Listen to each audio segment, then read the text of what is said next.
ជំរាបសួរពុកម៉ែបងប្អូនថ្ងៃនេះខ្ញុំមាន iPhone 7 Plus មួយគ្រឿងវាមានបញ្ហាចូលទឹកហើយបញ្ហាចូលទឹកនេះដែរគឺវាមានឆ្លងពុកម៉ែបងគឺវាឆ្លងដើមផ្លូវណា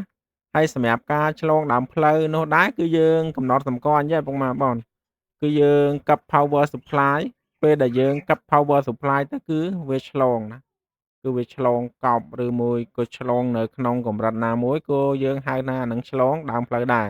តែបើសិនតែពេលដែលយើងបើកទៅបានវាឆ្លងអានឹងហៅឆ្លងចុងផ្លូវណាមកឥឡូវយើងកុំឲ្យរងចាំយូរយើងធ្វើការកាប់តេស្តទាំងអស់គ្នាយើងកាប់តេស្តនឹងម៉ាស៊ីន power supply របស់យើងនេះគឺយើងមានខ្សែសម្រាប់ធ្វើការកាប់តេស្តណាហើយសម្រាប់ការកាប់តេស្តនេះដែរគឺវាឆ្លងខ្លាំងពុកម៉ែបងប្អូននេះគឺលើ power supply របស់យើងវាឆ្លងកប់ដល់300តែម្ដងពេលដែលវាឆ្លងដល់300យេសពុកម៉ែបងប្អូនគឺវាក្តៅនៅត្រង់ចំណុចណាមួយហើយគឺវាក្តៅខ្លាំងណាស់គឺការឆ្លងនេះគឺឆ្លងក្តៅខ្លាំងមែនទែនមកឥឡូវយើងកុំឲ្យរងចាំយូរយើងមានម៉ាស៊ីនតេស្តវាស់កំហូចរបស់យើងហើយសម្រាប់ពុកម៉ែបងប្អូនដែលមានមធ្យោបាយរកកន្លែងឆ្លងផ្សេងក៏បានដែរណានេះគឺយើងអាចធ្វើការរកបានដូចគ្នាតែសម្រាប់ខ្ញុំគឺខ្ញុំមានប្រើប្រាស់សម្រាប់ម៉ាស៊ីនវាស់កម្ដៅនេះគឺយើងធ្វើការវាស់កម្ដៅយកតែម្ដងមកឥឡូវយើងកុំឲ្យរងចាំយូរយើងទៅធ្វើការកាប់ power supply យើងធ្វើការកាប់ power supply ទៅលើម៉ាស៊ីនហ្នឹងទៅបន្ទាប់មកគឺយើងមើលកម្រិតឆ្លងវាគឺវាឆ្លងនៅម្ដុំណាពុកម៉ែបងគឺយើងអាចសម្គាល់ត្រូវគោលដៅមែនតើគឺម៉ាស៊ីនវាស់កម្ដៅនេះគឺយើងងាយស្រួលធ្វើហើយសម្រាប់ពុកម៉ែបងប្អូនអត់មានម៉ាស៊ីននេះទេគឺពុកម៉ែបងប្អូនត្រូវមធ្យោបាយផ្សេងណានេះពុកម៉ែបងប្អូនគឺកម្រិតឆ្លងរបស់វាឆ្លងខ្លាំងមែនតើពុកម៉ែបងប្អូនគឺឆ្លងដល់ថ្នាក់កោបណាពុកម៉ែបងប្អូននេះអាត្រង់ក្បាលលើវាហ្នឹងអញ្ចឹងគឺយើងនេះឆ្លងដល់ឡើង170អង្សាសេជាងណាគឺឆ្លងខ្លាំងមែនតើណាហើយឥឡូវយើងកំណត់សម្គាល់បានគោលដៅហើយពុកម៉ែបងប្អូនគឺយើងកំណត់សម្គាល់គោលដៅដឹងថាឆ្លងនៅម្ដុំហ្នឹងហើយអញ្ចឹងយើងងាយស្រួលក្នុងការធ្វើទេ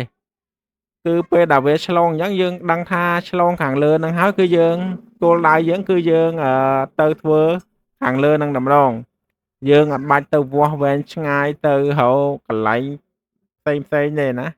គឺវាឆ្លងខាងលើហ្នឹងនេះពុកម៉ែបងប្អូនហើយសម្រាប់ការ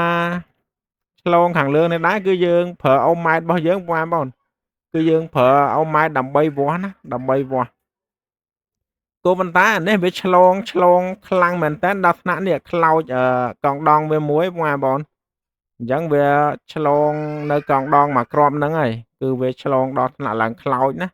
នេះដូចពុកម៉ែបានឃើញអញ្ចឹងហើយគឺយើងឆ្កឹះចេញតែម្ដងទៅនេះគឺវាឆ្លងអាគ្រាប់ហ្នឹងគឺខ្ញុំមើលឃើញខ្លោចពុកម៉ែបងប្អូនអញ្ចឹងយើងធ្វើការឆ្កឹះណាធ្វើការឆ្កឹះអាកងដងមួយគ្រាប់ហ្នឹងចេញពេលដែលយើងធ្វើការឆ្កឹះហើយយើងធ្វើការកាប់នឹង power supply យើងមើលពុកម៉ែបងប្អូនពេលដែលយើងធ្វើការកាប់ទៅគឺវាបាត់ឆ្លងឬក៏នៅឆ្លងណាតែពេលដែលវាមានបញ្ហាយើងឃើញអញ្ចឹងហើយគឺវាអត់មានបញ្ហាអីទេតែយើងឆ្កឹះចោលហើយគឺវាលែងអីហើយណាគឺ100%គឺវាលែងអីតែម្ដងណា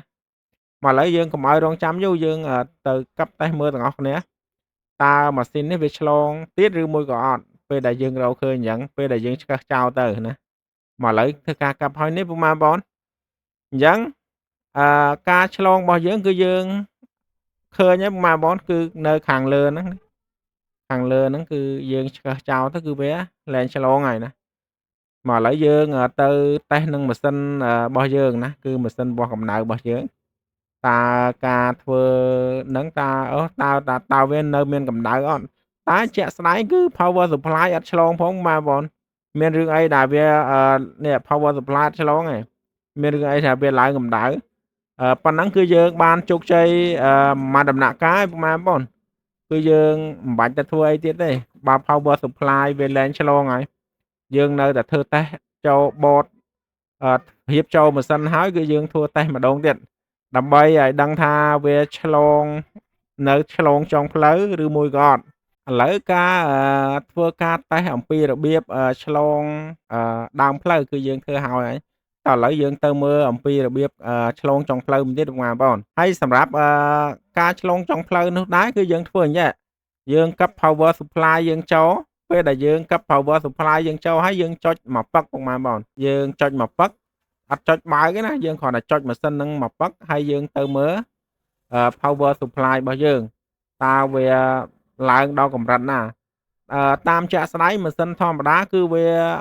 ពេលចុចមកប៉ឹកទៅ power supply វាឡើងតួលេខអត់លើសពី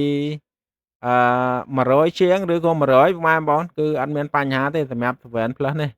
ហើយបើសិនជាចុចមកប៉ឹកទៅ power supply វា load ដល់3ទៅ400ឡើងហើយមានន័យថាចុងផ្លូវគឺវាឆ្លងហើយអញ្ចឹងនេះពុកម៉ែបងគឺខ្ញុំចុចមកប៉ឹកមិញនេះដល់ត្រឹម78 90ឯងអញ្ចឹងវាអត់ឆ្លងទេទូរស័ព្ទនេះគឺចុងផ្លូវក៏វាដើរល្អដែរឥឡូវយើងបើកតេស្តវាតែម្ដងទៅអញ្ចឹងសម្រាប់ការធ្វើចូលទឹករបស់យើងដើម្បីឲ្យចំគោលដៅគឺពុកម៉ែបងប្អូនគឺត្រូវរកកំហូចវាឲ្យឃើញណាគឺត្រូវរកកំហូចវាឲ្យដឹងថាវាខូចនៅខាងលើអញ្ចឹងណាដើម្បីងាយស្រួល